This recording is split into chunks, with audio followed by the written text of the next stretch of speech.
Gyarados is one of the most beloved Pokemon of all time, and for good reason. Adored by casual and competitive players alike. The concept of Gyarados is extremely cool, evolving from Magikarp, a largely useless Pokemon that blossoms into this imposing serpentine water dragon with incredible stats and myriad of offensive options.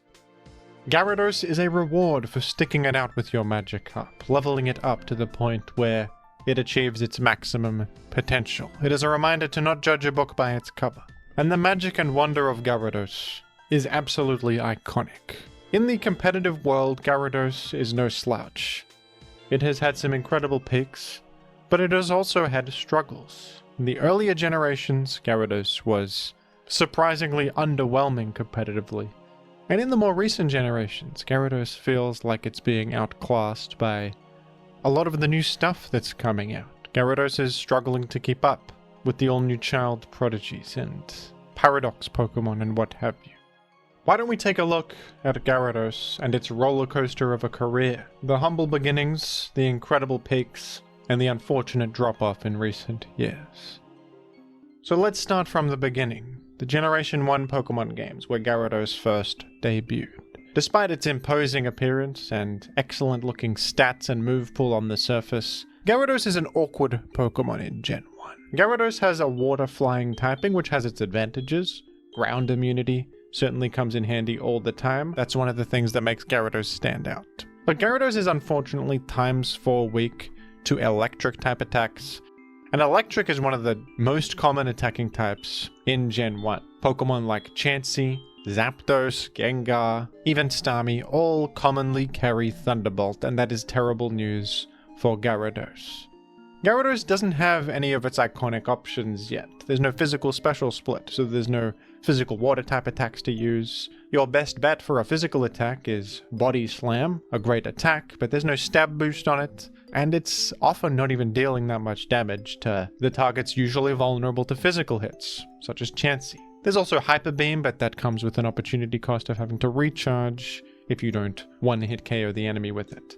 Gyarados has a really fantastic special move pool though, and that's probably its greatest strength in Generation 1. With Hydro Pump, Thunderbolt, Blizzard, and even Fire Blast, Gyarados can super effectively threaten a pretty significant chunk of the metagame. But the problem with Gyarados is that Chansey stops you dead in your tracks, threatens to paralyze you and Thunderbolt you, and you also struggle to break through Snorlax. Even something like Starmie is going to give you problems because they can switch in and threaten Thunderbolt with speed. So you're going to have to hit them with a Thunderbolt prediction to do anything to them. Gyarados is funnily enough outclassed by something like Lapras, who is very similar, but has superior options like Sing to put the enemy to sleep. Starmie is also of course a much more desirable water type than Gyarados, with its recovery, Thunder Wave, and overall superior traits. The best thing going for Gyarados is that it's kind of like those special attacking water types, but it's immune to ground, giving it entry points against Rhydon. But it's difficult for it to leverage that entry point for anything meaningful when it's so easily stopped by such common Pokemon. Gyarados is at least a formidable presence in the Gen 1 UU tier, but let's be honest, seeing Gyarados ranked in UU in such an early generation feels a bit disappointing. This is supposed to be a really powerful guy that you work for. This is someone you would expect to see at the forefront of competitive. We can do better than this. There really isn't much to say about Gyarados in Gen 2. It is suffering from so many of the same problems, and you could even argue that it got worse, with Hyper Beam no longer being an option you can use. And the metagame around it being so much more hostile. Zapdos became top tier, Raikou became top tier.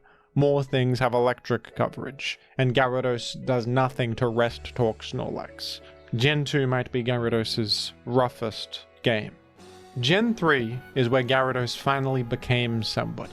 Gyarados gained some incredible new tools this generation that shot it up to OU viability. Most significantly of all, Gyarados received access to the new move Dragon Dance, an all-new boost introduced in Gen 3 that made Gyarados an actual physical threat for the first time ever. Dragon Dance is a boost that simply raises your attack and speed by 1, and it's one of the most incredible win conditions in Pokemon, even to this day.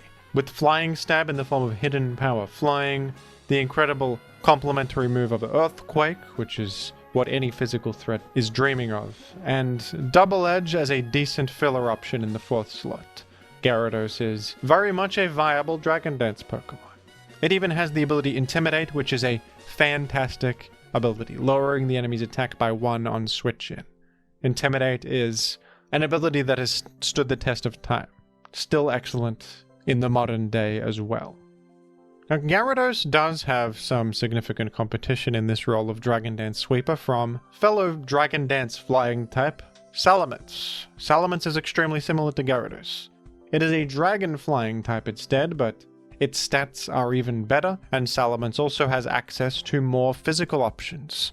Most notably, it has Rock Slide, which is very important. Rock coverage complements ground coverage perfectly, and Salamence even has Brick Break. Salamence is also much more versatile than Gyarados. It can just be a Dragon Dance Sweeper, but it has more to offer than just that, with mixed attacking sets, choice band sets, even defensive wish sets, and you can mix and match all these options. Salamence is very customizable. Gyarados, on the other hand, is pretty much just used for Dragon Dance. There are some other niche ways to use it, but Choice Band Gyarados suffers from the fact that Gyarados is a bit slow for such a set, and mixed attacking Gyarados is just not any good because special attack is too low on this Pokemon. So what does Gyarados have over Salamence to justify its OU ranking? It's the typing. Water Flying. This is actually a great typing, and crucially, Gyarados is not weak to ice, like Salamence is. Gyarados is neutral to ice. Salamence is incredibly targetable, and Pokemon like Swampert and Gengar commonly one-hit KO Salamence with Ice Beam or Ice Punch. Gyarados does not have to worry about that. Now, Gyarados is ×4 weak to Electric, but Swampert doesn't carry an Electric type attack. It rarely carries Rock type attacks. So, Gyarados is a rare Dragon Dance Sweeper that can come straight in against Swampert. You're immune to Earthquake, neutral to Ice, and resistant to Water. Most physical threats are frightened of Swampert, but Gyarados can set up in the face of Swampert. In fact, there aren't many physical checks that carry super effective coverage for Gyarados. It's kind of rare. Common Pokemon that carry Thunderbolt include Zapdos, Gengar, and Starmie, all of which are kind of threatened by Gyarados. Gyarados can one-hit KO many Gengar sets with 8 in power flying. If you just double-edge Zapdos on the way in, the next time you Dragon Dance, you'll one-shot the Zapdos. And Starmie is pretty weak. It's often not going to survive the hit, especially if spikes are up and it's been chipped down into range. So Gyarados kind of sidesteps a lot of problems that Salamence suffers from. Since Salamence is the big popular Dragon Dance Pokemon, everything's covering it. Not everything can afford to cover Gyarados. And Gyarados has more interesting options that Salamence doesn't. One of the coolest ones is Taunt. Taunt is a support move that prevents the enemy from using any non-attacking moves. This can make Gyarados actually able to 1v1 Pokemon that rely on Toxic to beat physical threats, like Milotic and more defensive Swampert sets. Milotic is completely helpless against Taunt Gyarados, as it sets up in your face and defeats you. Gyarados can also choose to run Hidden Power Rock instead of Hidden Power Flying, because it can be superior coverage sometimes. And this set right here with Hidden Power Rock and Taunt is actually capable of 1v1ing Skarmory, believe it or not, since Skarmory commonly carries no attacking moves at all. You can just taunt them, Dragon Dance in their face, and you will eventually power through them with enough attack. Pretty incredible stuff. They can't poison you or make spikes or even roar you out. So Taunt is a fantastic option, and so is Thunder Wave, actually. Thunder Wave is pretty outstanding on Gyarados, and it may look weird on a physical sweeper, but Thunder Wave significantly punishes all the common Gyarados switch-ins, or many of them at least, like Gengar. Gengar is commonly EV'd to live a +1 Hidden Power Flying and counterattack with Thunderbolt against Gyarados, but if you just click Thunder Wave, you ruin them as they switch in. They're completely crippled. Same with Zapdos. Zapdos coming in against Gyarados, aiming to check it, is going to be devastated by Thunder Wave. Devastated. Gyarados is a pretty fantastic Thunder Wave user, because all the things that try to switch in against it hate being paralyzed. It's kind of perfect. There is also Rest Gyarados, which is an interesting set. This is usually paired with Magneton to get rid of Skarmory, and then this allows Gyarados to 1v1, usually status abusing bulky water types like defensive Starmie melodic and defensive Swampert sets that don't carry Ice Beam and choose to run Toxic. With Rest, you heal your status and heal yourself up. This also gives Gyarados much better longevity, and it's commonly paired with an Aromatherapy Blissey or Celebi to heal the rest if you need to. I personally love Gyarados in Gen 3 OU. I think it's a beautiful Pokemon that is a fantastic alternative to Salamence with plenty of strengths in its own favor with the unique typing and options that Salamence does not get. In fact, I think it's one of the best Pokemon you can use on Magneton teams and one of the reasons to run Magneton teams. The transition from Gen 3 to Gen 4 was absolutely massive for Gyarados. Gyarados got so much better in this transition. The physical special split was made for Gyarados, because now it can use Waterfall, which is a physical move, and this move is really incredible with such a high attack stat, the ability to threaten so many common Pokemon with actual physical damage for once. Everything else about Gyarados remains excellent. There is one blemish here, and that is that Gyarados is weak to Stealth Rock. Stealth Rock is a newly introduced entry hazard that threatens flying types on the way in and other rock-weak Pokemon, but the amount of things Gyarados gained outweighs the newfound rock weakness it's suffering from. Some more options you receive in Gen 4 OU are Ice Fang, a new coverage option that is also physical, Stone Edge, the rock coverage you were missing last gen, now you have it, and also the item variety. Gyarados can use so many different items. From a Life Orb to just enhance its damage, leftovers on bulkier sets, and one of the most popular options on Gyarados is also the all-new Wakan Berry. Wakan Berry will halve damage taken from an incoming super effective electric type attack. So this lets Gyarados survive its most vulnerable weak point. I mean, the most common way to check Gyarados back in Gen 3 was with electric type attacks. Now, Gyarados can survive one, and in fact, it can use it as an opportunity to set up Dragon Dance. What an incredible deal this is. Choice Band Gyarados is also a much better option here than it was in Gen 3 because of all of your new physical options, especially that Waterfall Stamp. But also because everyone expects you to be Dragon Dance, they might make a defensive switch and take way more damage than expected. It can really work in your favor. Gyarados is so powerful in Gen 4 that a lot of people hate it. I kind of hate it, to be honest, in Gen 4. It's the absolute peak of Gyarados' power. This is one of the top Pokemon of the whole format, and it is frustratingly difficult to deal with. Even dedicated physical walls struggle with Gyarados' strong neutral damage from Waterfall, and the 20% flinch chance too can just deny you from, whirlwinding it out or poisoning it or dealing with it. If they get this flinch, there's little you can really do about it. It's incredible, and the coverage, the ability to threaten so many different things make Gyarados truly frightening in this generation, truly. In fact, Gyarados is responsible for one of the most infamous rage quits in Smogon history in Gen 4. In the famous McMagan vs. Lavos Smogon Classic game, where a literal turn 1 Gyarados swept the entire team and won instantaneously. If that's not a testament to Gyarados' Gen 4 power, I don't know what is.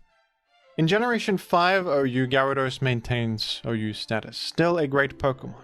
Definitely not as good as it was in Gen 4 though. In Gen 4 it was on top of the world. In Gen 5 it's still good, but not actually that commonly seen. It's not at the center of things. Gyarados is relegated mostly to Rain teams, because of course Rain buffs the power of Water type damage, and you're a Water type, aiming to click Waterfall primarily. Gyarados also gained a new ability in Generation 5, a pretty fantastic alternative to the already excellent Intimidate, and that is the ability Moxie. Moxie will grant your Pokemon +1 attack if you KO the enemy Pokemon. It's an incredible ability for snowballing, because every KO you get boosts you even further to the point where you are just unstoppable. This new ability really helped keep Gyarados viable, and it's one of the main reasons to use it. The Dragon Dance sets are still popular here, with all of the same coverage of Gen 4. And one set that got much better in Generation 5 was Choice Scarf Gyarados. Choice Scarf will force you to lock into a move, but you will gain the benefit of increased speed. With increased speed, Gyarados has more initiative, it can hit first, and Gyarados is a bit better at locking into a move and taking advantage of this speed, not only because of the rain boost it can benefit from, but with Moxie you also have a way to snowball and spam Waterfall in an endgame, outrunning everything thanks to your Choice Scarf and gaining attack on the way thanks to Moxie, without needing to Dragon Dance. In Generation 6, Gyarados received an all-new Mega form, and this is my favorite Mega evolution in the whole series, personally. I'm a big Mega Gyarados fan. When Gyarados Mega evolves, it gains a significant stat increase as you would expect. It also gains a new typing, becoming a Water Dark type instead of a Water Flying type. And it gains the new ability Mold Breaker. Mold Breaker allows your moves to ignore the effects of enemy abilities. The reason I like Mega Gyarados so much is that it kind of does everything cool you can do with the Mega Evolution mechanic. Because Gyarados itself is not a bad Pokemon in its base state. Mega Gyarados is not outclassing base Gyarados. You can still use base form Gyarados.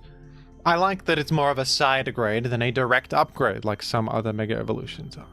What's also cool about it is that everything changes with Mega Gyarados, so even if you're running a Gyarados Mega Stone, there's a reason to keep your Gyarados in its base state, if you want to keep Intimidate active, or you want to stay a flying type temporarily. There's a bit of a mind game of when you're going to Mega Evolve, because when you do, you're going to change your typing, gaining new resistances and immunities and losing previous advantageous traits.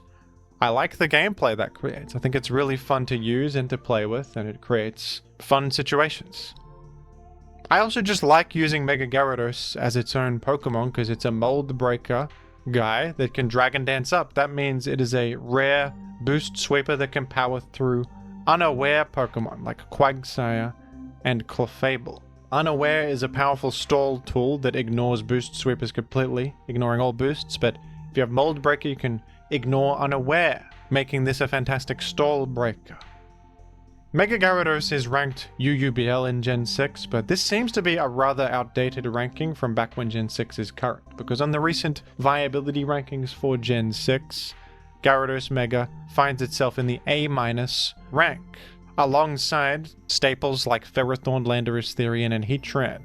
Gyarados Mega is even higher ranked than Mega Scizor, Mega Charizard X, and Talonflame, which is rather interesting.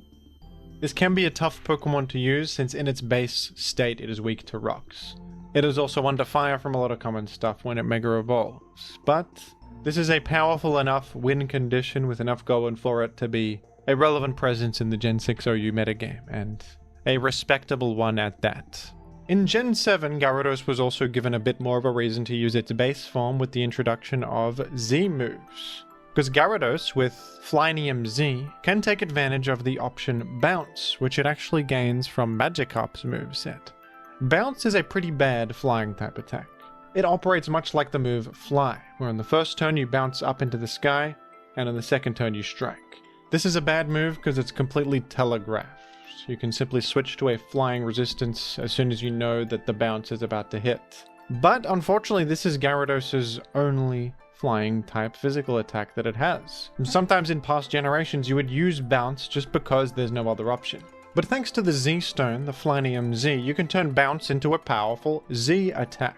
As a Z move, Bounce loses the charge effect and gains a significant amount of power. You can only use this once, which is limiting, but that one powerful Z move with unexpected massive flying stab damage can be incredible, and consider the fact that Gyarados has Moxie, so using this one-time massive nuke can give you enough damage to KO something, getting the ball rolling with Moxie boosts, and bringing you closer to victory. So both Mega Gyarados and base Gyarados with the Z move were viable choices in Gen 7. The next generation, Gen 8, would be a rude awakening for Gyarados, unfortunately. In Gen 8, Mega Evolutions were removed, so no more Mega Gyarados, and so were Z moves, so no more big Flynium Z Bounce Gyarados to get Moxie boosts occurring. Gyarados was stripped back to basics, and unfortunately it felt a little bit weaker this time around relative to everything else. One thing that made Gyarados really struggle here is its unfortunate speed tier. It's always been a little bit slower than the competition. Even Salamence back in Gen 3 was speedier. Gyarados only has a base 81 speed. So after a Dragon Dance and a speed boost, you're actually still slower than a lot of stuff. The most relevant being Dragapult, who is the best Pokemon in Gen 8 OU and a new staple of the format. So not outrunning Dragapult after a Dragon Dance is a little bit of a death sentence, honestly. It is not a good look. There's also the all-new Regieleki, who may not be able to switch in against you, but if you ever click Dragon Dance, or you ever KO something and this switches in afterwards, Regieleki will just one-hit KO you and outrun you very easily. So that's a problem as well. Gyarados is also not loving the fact that Slowbro is now a metagame force of Generation 8. Slowbro deals with Gyarados pretty well. Yes, Gyarados now has the new option of Power Whip, which hits Slowbro for huge damage, but Slowbro can live that, counterattack with a Thunder Wave or what have you, and pretty easily respond to Gyarados in that way. Other Pokemon like Melmetal that can live a hit and strike back with Thunder Punch are also not great for Gyarados. Gyarados is generally just having a difficult time here. It's threatened by a lot, it doesn't break through everything with one Dragon Dance, and I think time is starting to catch up to this old serpentine water dragon looking creature. Even though Gen 8 is a pretty balanced format, it's tough to use Gyarados here, it really is. Even with heavy duty boots as a new option to patch up the rock weakness, it's not really enough. It's not enough. In Generation 9, Gyarados is ranked lower than it ever has been, in the RU tier. If it wasn't even keeping up with Power Creep in Gen 8, a relatively reasonable format as far as modern gens go, Gen 9 kicked things up to 11, didn't it? The power level is through the roof here. Gyarados is not outrunning anything after a Dragon Dance. Not only is Dragapult still here, we've got Iron Valiant with Booster Energy, who outruns and KOs you. Raging Bolt exists. Raging Bolt just hits you with a Thunderclap. You can't even get your foot in the door. Dondozo is a nightmare for Gyarados. How the hell are you beating Dondozo? If you face Dondozo with Gyarados, you might as well forfeit immediately. There is so much against Gyarados in Gen 9, it's unfortunate. Gyarados is at least sort of a good Terrastalize abuser. With Terra Blast flying, you can actually gain some flying stab and start dealing damage with that. But the sad part is that counterparts already just have flying stab now. Salamence and Dragonite both have dual wing beat now. Gyarados is still stuck with bounce. You're stuck in the past, Gyarados. Dragonite has soared to heights never before seen, while you are kind of the same guy you were before, with minor buffs like access to Power Whip. The kind of thing that puts me to sleep. Maybe they felt Gyarados got a bit too much attention in Gen 6 and 7 with the all-new Flynium Bounce and Mega Forms, so they haven't given Gyarados much in a while. And Gyarados does need something to keep up. It does have these fundamentally good traits, but they're not good enough for modern Pokemon. It needs a bit more. And other old heads that have survived have received more. They have received more stuff to keep up. Since Gyarados is such an icon of the game and the series overall as a popular Gen 1 Pokemon intertwined with the comedic Magikarp, and a reward for sticking it out with Magikarp, I wouldn't be surprised to see a buff for Gyarados in the future. There are of course rumors that Mega Evolutions will be returning, and Mega Gyarados would certainly make a splash yet again, I'm sure. We will have to see what happens in Gyarados' future. This Pokemon has had a roller coaster-like competitive career, starting out pretty bad, below average, really peaking in the middle, and then petering out in the later generations. What do you think of Gyarados and its unfortunate modern state? Let me know down below in the comments, and thank you for watching.